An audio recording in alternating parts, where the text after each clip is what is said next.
Le livre à lire, un podcast d'Ouest France et Lire Magazine. Animé par Bernard Lehu. Bonjour Olivia Ruiz. Et bonjour. Alors, vamos? Eh oui, vamos.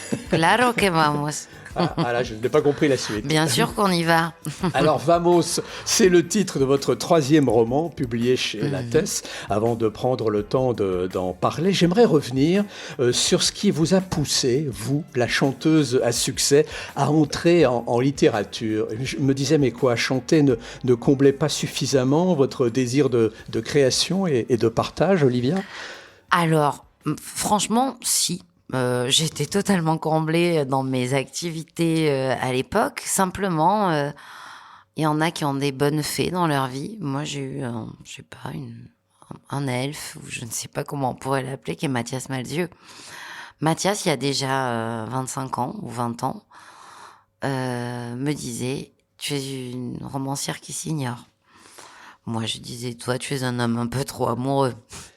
Mais quand même. Il est même devenu romancier d'ailleurs, il faut le rappeler. Oui, et puis lui, c'est autre chose. C'est une carrière, je crois qu'il a dépassé les 20 romans, me semble-t-il, publiés. Donc c'est quelque chose de dingue, avec une carrière internationale très puissante dans des territoires comme l'Espagne. Donc c'est assez fou, tout ce qu'il a déployé comme énergie pour écrire Mathias. Et donc, Mathias avait fait lire un petit recueil de nouvelles, de mini-nouvelles que j'avais fait pour Textuel à son éditrice de l'époque. Et bref, à eux deux, ils m'ont tendu un petit piège, un joli petit piège 15 ans plus tard pour me permettre de me remettre à l'écriture avec une forme de harcèlement magnifique, avec pas mal de textos qui disaient « Mets-toi au travail ». Tu peux le faire. Et c'est finalement l'énergie de Mathias et de mon agente de l'époque qui m'ont porté. Quelque part, une envie de ne pas les décevoir aussi, peut-être. Est-ce qu'il y avait aussi l'envie d'arracher, de décoller les étiquettes ou de briser les cases dans lesquelles, souvent, en particulier en France, on veut enfermer les artistes? Ça, c'est quelque chose qui n'est pas de l'ordre de la volonté chez moi, mais qui est, je crois, de l'ordre du goût. J'aime dérouter, j'aime bien, ça me fait sourire, ça m'amuse et ça amène un aspect ludique aux choses que je peux entreprendre, d'être là où on m'attend pas. C'est vraiment, je crois, un pur goût du jeu. Alors, Vamos, on y va? Oui, on y va. Lola, la quarantaine, traverse une crise existentielle. Elle décide de partir avec son petit garçon, Ennio, pendant 1 an autour du monde. Un voyage, alors pour elle, de reconstruction, pour lui, d'initiation, d'apprentissage. Et puis un sacré voyage aussi pour vos lecteurs. Plus de 200 pages d'aventure, d'émotions, de sensations fortes. Pourquoi cette histoire, qui est finalement très différente de vos 2 livres précédents, vous vous penchiez sur les origines espagnoles de votre famille. Comment cette histoire s'est imposée à vous? D'où vient-elle? Comment est-elle née? Comment est né ce Vamos?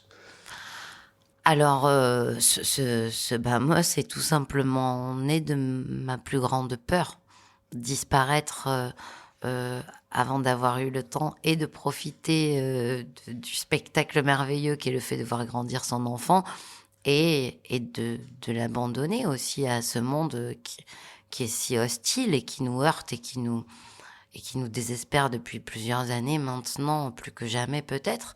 Donc ça, avant tout.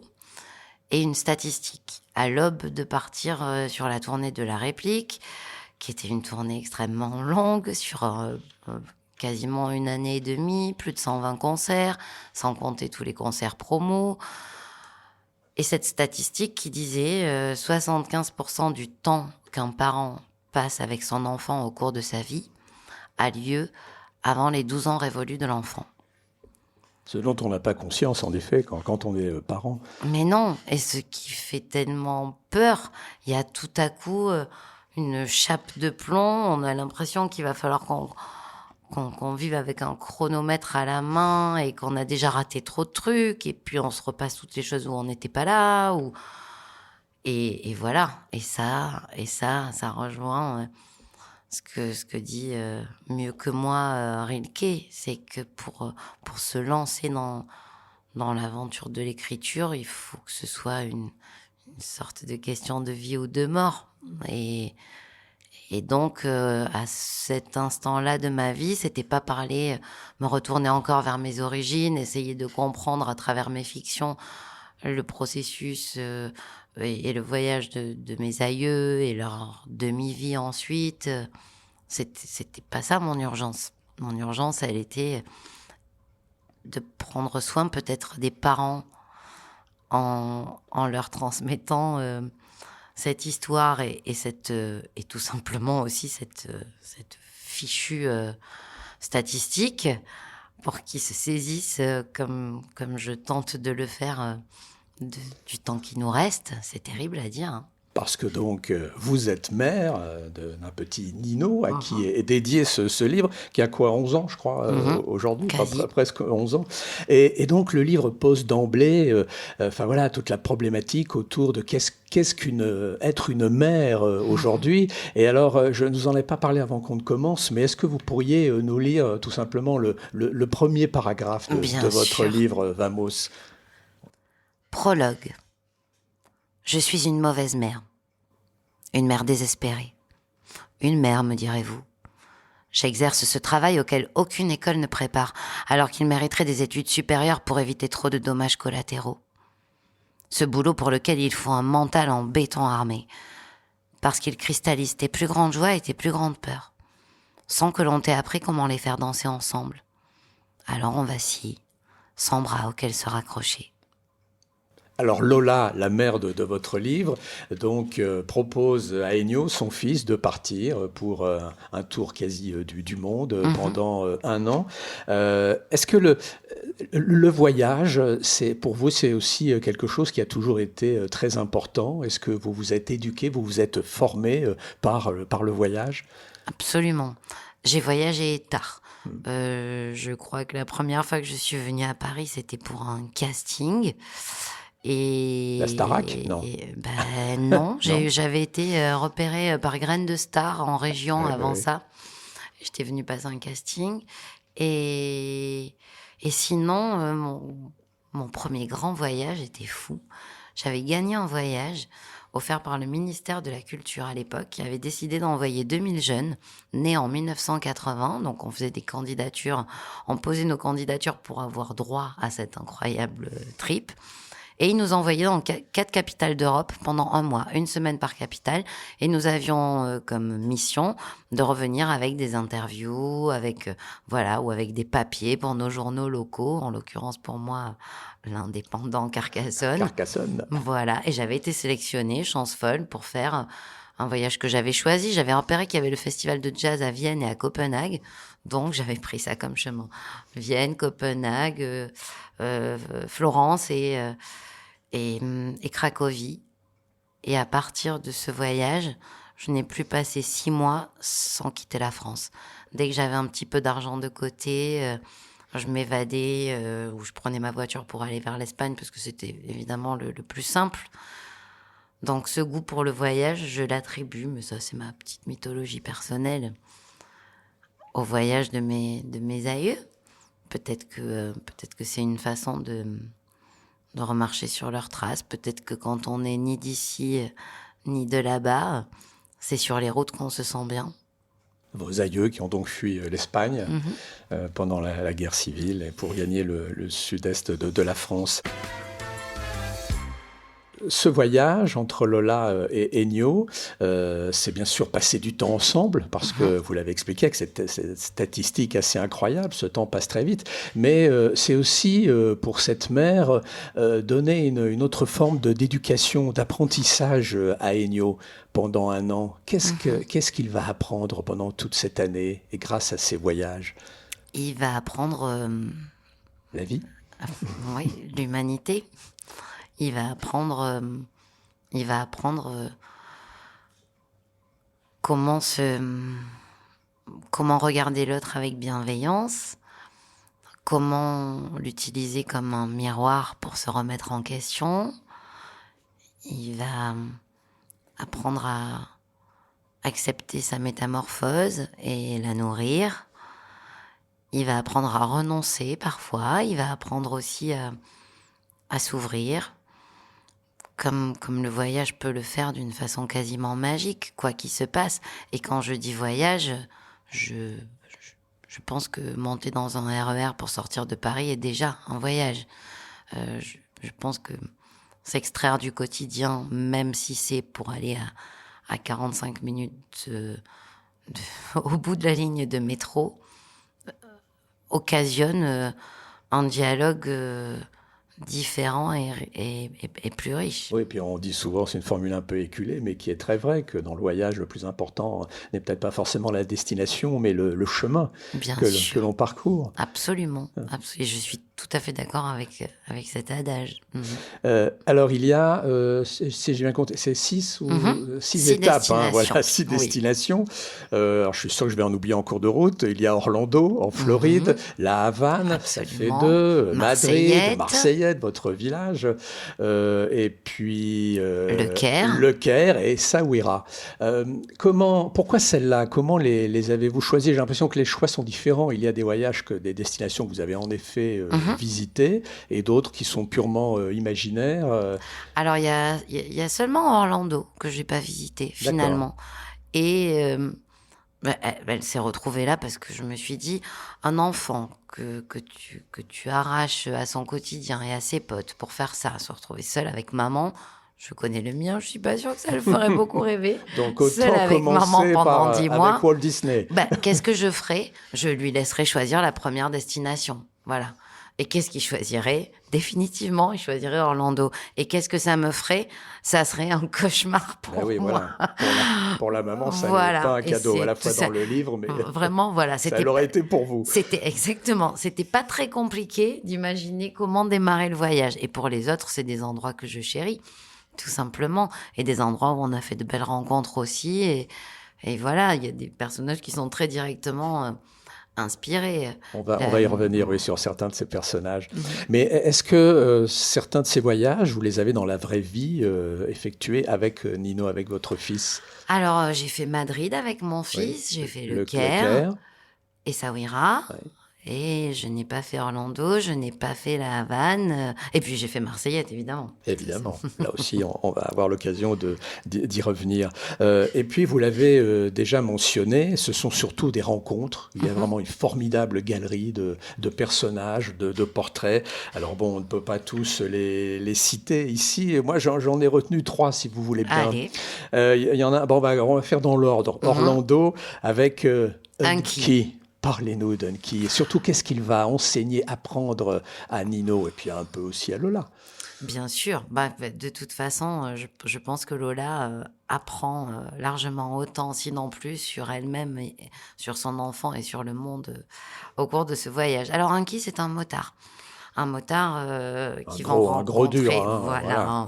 Un grand gaillard, un motard qui a un physique qui est finalement assez cliché de l'image qu'on peut avoir du motard. Une baraque à frites, comme on aime dire dans le Sud. Mais.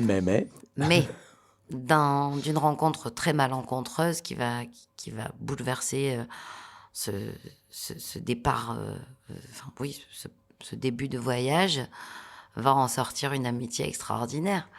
Unki, c'est un rural, comme la plupart de mes héros, parce qu'il a grandi dans les Everglades, seul avec sa maman. Sa maman est pêcheur. Elle est un personnage aussi que j'ai adoré créer. Et Unki, c'est un grand cœur et c'est quelqu'un qui ment. C'est quelqu'un qui n'a pas assumé son homosexualité et qui vit lui aussi une forme de demi-vie. Avec Ennio qui va bousculer aussi pas mal de ses a priori. Il y a beaucoup de pages qui sautent au moment de l'editing. Et voilà, dans les pages qui ont sauté, Ennio poussait Unki à se confronter à sa réalité et c'est resté un petit peu entre les lignes. Cette amitié qui va naître entre ce grand gaillard et ce petit garçon et cette façon dont chacun va pousser l'autre dans ses propres retranchements. Alors il y en a un que j'aime beaucoup, c'est à Essaouira, Mohamed. Quelle leçon de vie il va donner et à Lola là aussi et à Ennio. Mohamed, c'est un peu l'oncle d'un ami burkinabé que j'avais rencontré en allant avec l'association de mon frère au Burkina, et qui était un griot qui nous avait réunis un soir dans son village en cercle, et qui probablement avait un début d'Alzheimer, mais répétait en boucle un nombre de colonies que j'ai oublié. Pourtant, il nous l'a répété énormément de fois au cours de cette soirée, et qui m'avait fascinée. J'ai une tendresse particulière pour ces maladies-là, parce que j'ai perdu un des hommes de ma vie de la maladie d'Alzheimer, et donc je suis particulièrement touchée par ça. Donc Mohamed, il a surgi parce que nous avions rencontré, nous, un pêcheur à Essaouira, qui avait été formidable, qui nous avait parlé de ses enfants, qui est venu se connecter à cet homme formidable que j'avais rencontré il y a 20 ans au cours d'un reportage au Burkina Faso pour présenter les actions de l'assaut de mon frère. Et voilà, ces deux hommes se sont mixés pour venir servir un des thèmes que j'aime beaucoup, les correspondances qui ne sont pas des hasards. Et venir flirter avec cette idée de la réincarnation, tout ce qui nous échappe. Alors, un dernier, à la Havane, Ravière.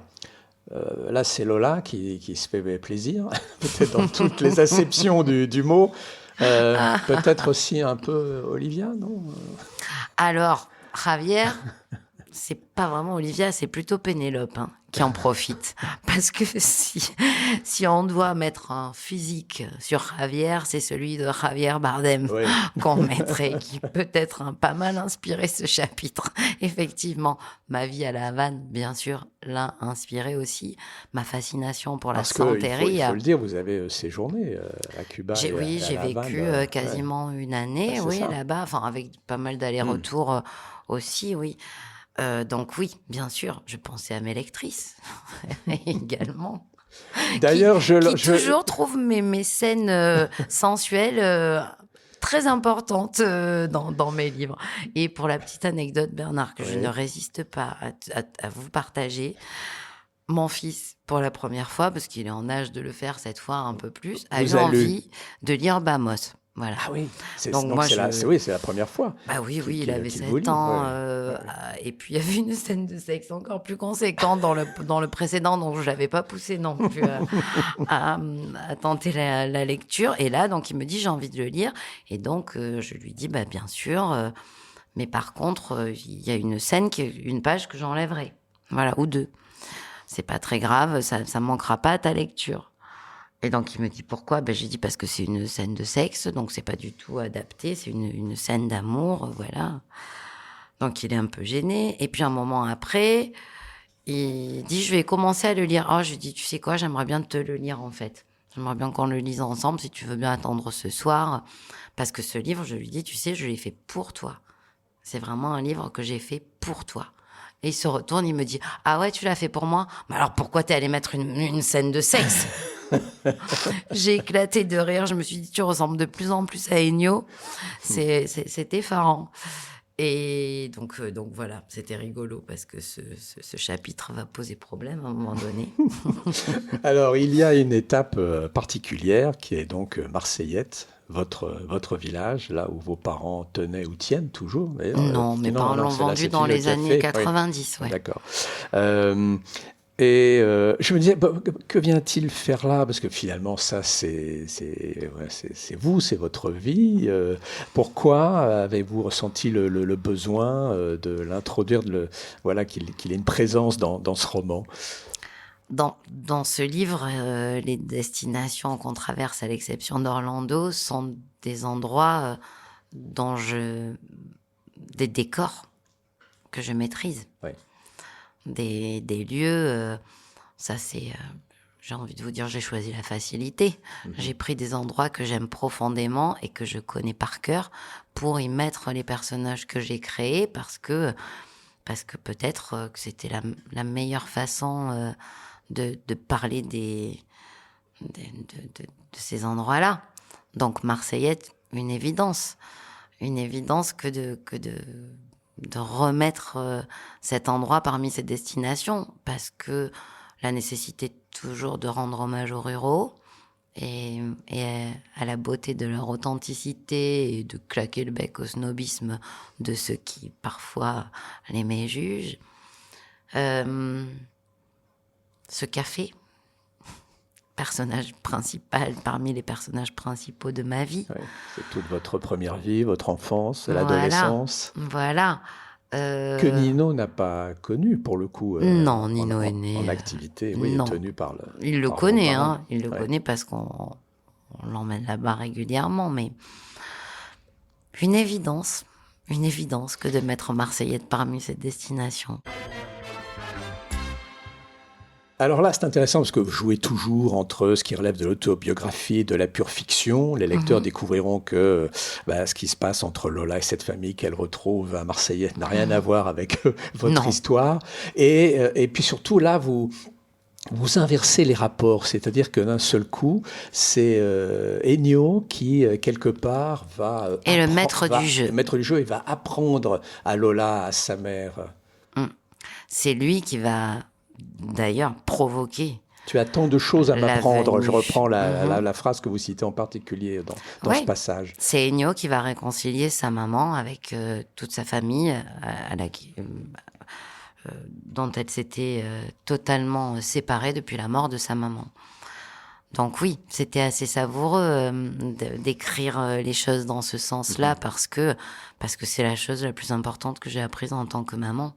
On pense qu'on est là pour les éduquer, mais ce sont eux qui nous éduquent bien avant toute chose. Oui, et ça, vous l'éprouvez, vous le ressentez. Ah bah oui, au point d'avoir... Quotidiennement ou presque. Mais tellement, et depuis non-stop. Donc c'était une jolie façon que de poser cette chose que j'éprouve chaque jour et que certainement beaucoup de mamans éprouvent chaque jour dans le livre. Et puis, toujours à propos de Marseillette et de la famille, donc vos livres précédents, c'était vraiment le poids de l'héritage, comment on vit avec ça, comment on le découvre, parce qu'il peut être aussi caché. Ici, là, on est dans une autre perspective, c'est la transmission, c'est prolonger non seulement ce passé, mais aussi construire son avenir et sa vie. Ouais, j'ai 46 ans, hein, Bernard. J'ai envie de vous dire. Donc, vous ne les faites pas, Olivia. Peut-être que, qu'est-ce que vous êtes sympa. Donc, je pense que c'est tout simplement ça. Il y a un moment où on regarde devant parce qu'on regarde ce petit être qui pousse devant nous et qu'on est sur le qui-vive pour vérifier s'il n'y a pas besoin de rajouter un petit tuteur par-ci, par-là pour l'aider à pousser droit. Et... tout à coup, mon propre héritage devient secondaire. Et Lola a cette phrase pour Ennio que je trouve vraiment très forte et très très belle. Ce n'est pas seulement notre histoire qui nous fait, mais nous qui faisons notre histoire. Oui, parce que je crois que c'est magnifique d'avoir un héritage à partir du moment où ça n'est pas un poids. Sinon, tout nous autorise à nous en détourner ou à ne pas nous y intéresser. Je crois surtout qu'il faut garder... Je suis fascinée par l'épigénétique, la psychogénéalogie, c'est quelque chose qui m'intéresse et que je creuse dès que j'en ai l'occasion, mais je crois surtout qu'il faut avant tout être en capacité de se détacher de ce qui nous pèse et de nous intéresser... uniquement à ce qui nous fait grandir ou nous épanouit. Alors Lola et son fils dialoguent tout le temps, beaucoup. Ça donne des échanges savoureux, souvent très drôles, assez cash entre la mère et son fils. Oui. Comme Olivia et Nino, non, peut-être. Plus peut-être. Ah oui. Oui, peut-être un peu plus que nous. Tout est permis. Tout dépend, mais oui, c'est ça. Alors justement, comment les avez-vous travaillé, ces dialogues? Alors, pour ce qui est de la voix d'Ennio, j'ai un petit garçon qui a 1 an de moins, mais vous tellement. Avez plagié bien Nino. sûr, il va falloir que je lui reverse des droits. Vous avez raison, il va me réclamer ça dans quelques années, c'est certain. Ah le wesh, c'est trop satisfaisant, ouais, c'est claqué au sol, ça c'est sûr que ça ne vient pas de moi. j'apprends cette nouvelle forme de langage qui parfois me rend dingue auprès de cet enfant. Voilà, donc oui, ça a été facile de constituer le langage d'Ennio puisque j'ai le même à la maison, pas tout à fait, mais pas loin. Et pour le langage de Lola, clairement, j'ai beaucoup utilisé mes amies, nombreuses, hautes en couleurs, toutes autant qu'elles sont, dans des registres totalement différents, et particulièrement celles qui sont mamans. Aussi, dans le langage de Lola, je voulais que cette idée soit permanente, de rendre ces lettres de noblesse, même au pire de ses maladresses et de ses défauts, pour que les parents qui liront ce livre puissent se dire qu'ils sont vraiment pas si mal finalement. Alors Lola n'est pas Olivia, enfin pas tout à fait. Non, comme toujours, toujours un mais, peu. Je suis un peu Rita, je suis un peu Carmen. Oui, mais je suis un peu Lola. En même temps, je suis un peu Ennio aussi. Oui, oui, absolument. C'est vrai. Oui. J'étais une enfant. Peut-être que l'enfant que j'étais ressemble encore plus à Ennio que mon fils. Avec le langage de mon fils, par contre. Mais bon, voilà, il se cache quand même une forme d'autoportrait. Ah, l'hypersensibilité, clairement. Voilà, j'allais ça, citer... il faut que je l'assume, parce que je ne pourrais pas m'en cacher longtemps, autant que je l'assume devant vous, Bernard, en qui j'ai une confiance totale.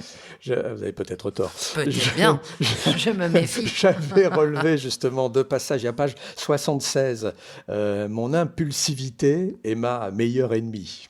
Donc ça, c'est vous. Mais bien sûr. Ouais. Et c'est une phrase que je dis beaucoup à mon fils aussi. Alors non, c'est pas mon impulsivité, lui que je lui dis, c'est un autre mot pour sa précipitation. Ouais. Mais effectivement, je sais que mon impatience est mon ennemi, je sais que mon impulsivité est mon ennemi, je sais que j'ai plein d'ennemis qui... contre lesquelles je lutte moins que d'autres, parce qu'elles sont aussi ce que je suis profondément. Oui, et parfois un atout. Comme justement... Pour des amis, typiquement, c'est un atout. Pour un amour, parfois, ça peut l'être un peu moins, parce que, bon, certes, on ne s'ennuie jamais, mais effectivement, je suis cash, comme on dit. Voilà, ça me définit bien de dire ça.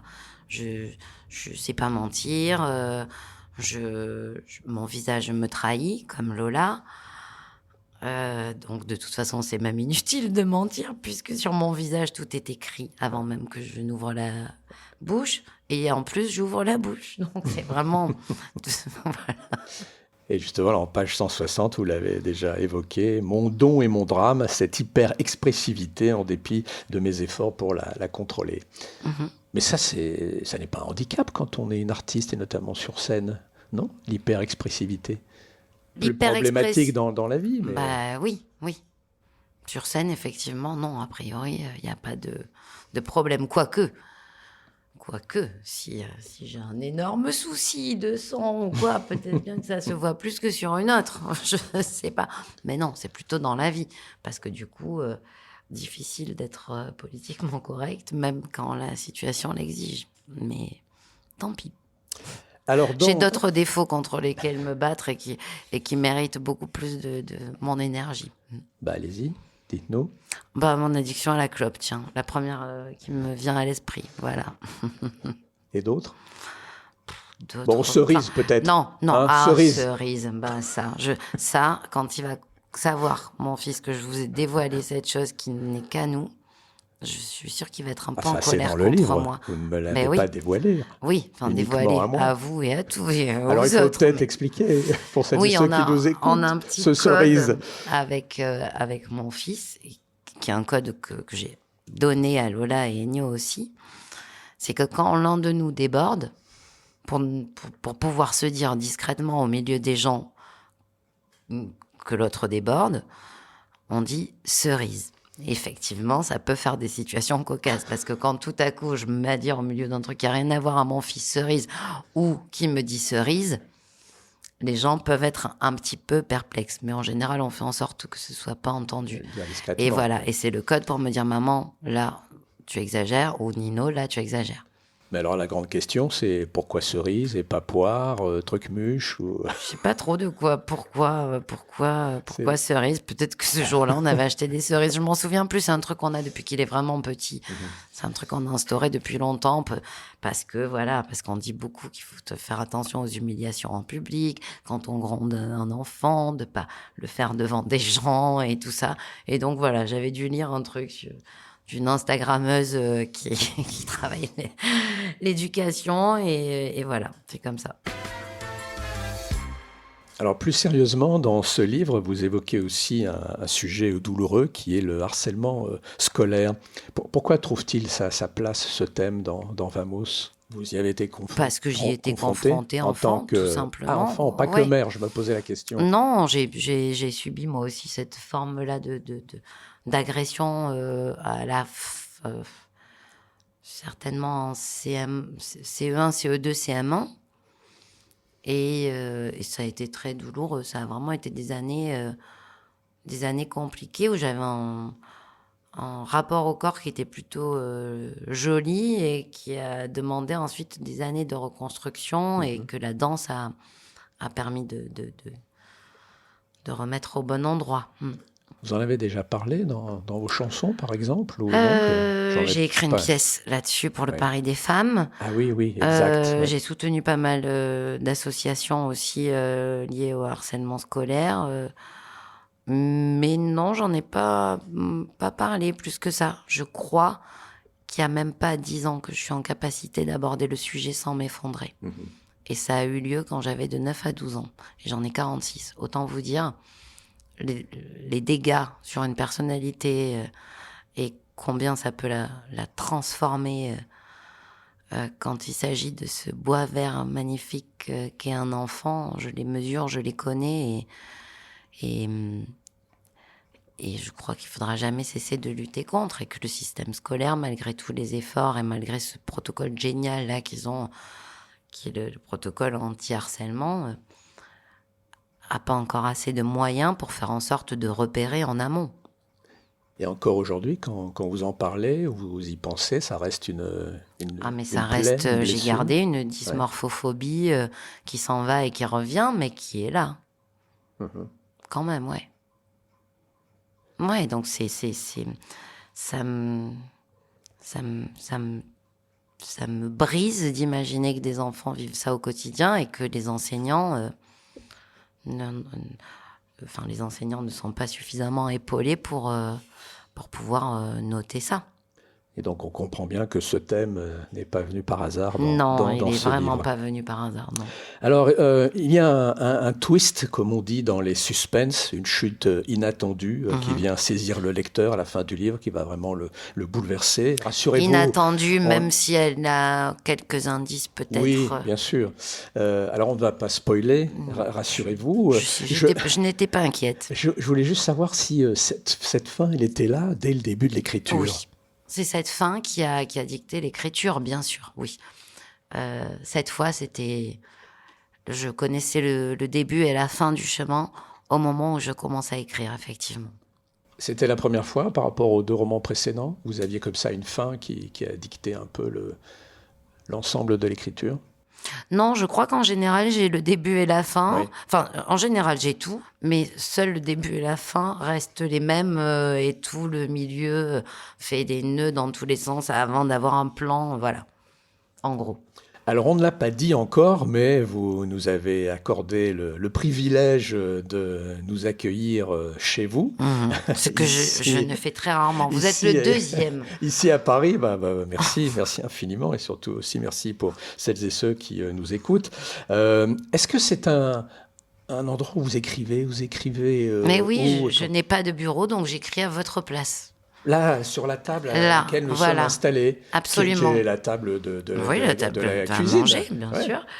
En général, au bout de Donc, 2-3 heures, j'ai mal au dos. Vous n'avez pas un bureau dédié? Non, mon appart n'est pas immense. Là, il y a ma chambre et puis là, il y a celle de mon fils.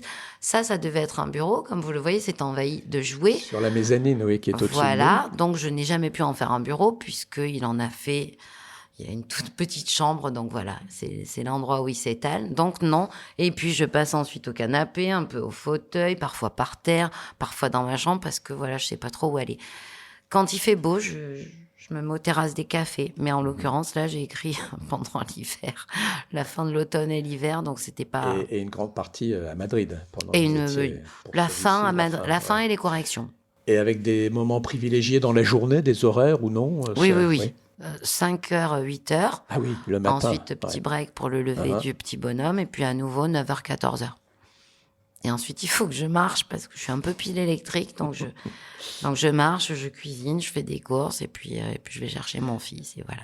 Et un rituel particulier, non, vous vous posez là où vous en avez envie. Des litres Ah, le carburant, d'eau, oui, c'est très voilà. important. Bah oui. L'eau ? Alors non, de l'extrait de gingembre bio dans de l'eau, du café, Et la clope, des alors, tisanes toujours en toutes sortes, et malheureusement encore la clope. Et oui. il faut que ça s'arrête. Ah oui, ça, Il c'est faut pas que ça bien. s'arrête là. Non, c'est vraiment, vraiment un truc, un de mes plus grands regrets. Ah, et avec ou musique ou sans ? Ça dépend. Là, c'est vrai que j'ai pu me mettre un Morricone, par exemple, parfois. Ennio. Parce qu'Ennio. Oui. Mais non, j'aime travailler dans le silence ou dans le bruit de fond. J'aime bien avoir les fenêtres ouvertes et entendre le bruit de fond de la rue, les bancs de touristes qui passent et qui parlent en espagnol, en italien. Voilà. Vamos. Vamos. Hein ? Allez, Vamos, c'est le titre de votre 3e roman publié chez Lattès. Eh bien, vous savez quoi, on lui souhaite à Vamos, lui aussi, un très beau voyage et un très long voyage. Merci. Il le mérite bien. Le livre à lire est un podcast de Lire Magazine et Ouest France. Les extraits sont également à retrouver par écrit dans le numéro de juin du magazine Lire. Muchas gracias, Olivia. A usted. Seigneur. Merci 1000 fois, Bernard. Toujours un plaisir. Partagez.